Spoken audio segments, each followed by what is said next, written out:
So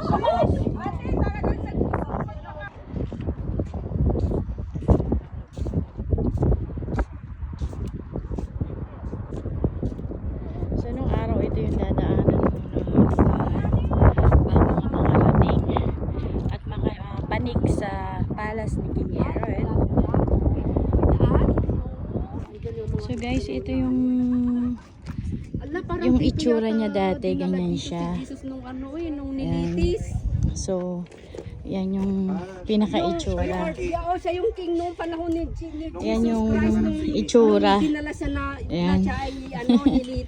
Tapos, dun sa baba, nakikita nyo yun na guys. Diyan yung inano si Jesus nung siya ay hinusgahan na. Diyan siya dinala sa palace ni King Herod. So guys, nakikita nyo yan. Yan yung lugar na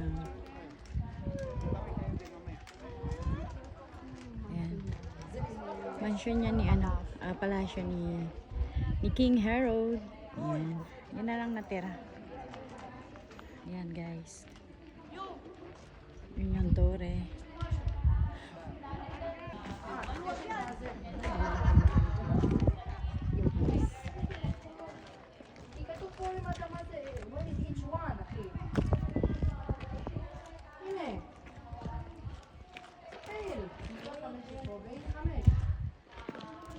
So yan guys, tingnan nyo lang yung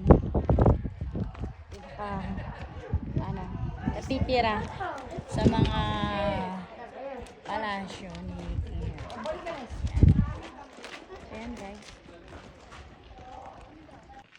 So guys, yan yung mga portion dati. Yan daw yung mga kulungan. Kaya lang medyo na-deform na siya.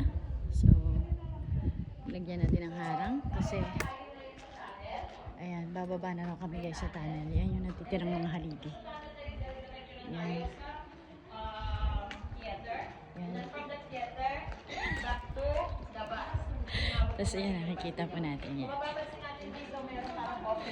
So yan yung sibat-sibat niya. Sibat-sibat ng araw guys. Kita niyo yan. So ganyan yung kabuuan na kikita niyo ba yan? Yan yung itsura ng ano niya, ng palace niya. So ngayon bababa tayo sa tunnel.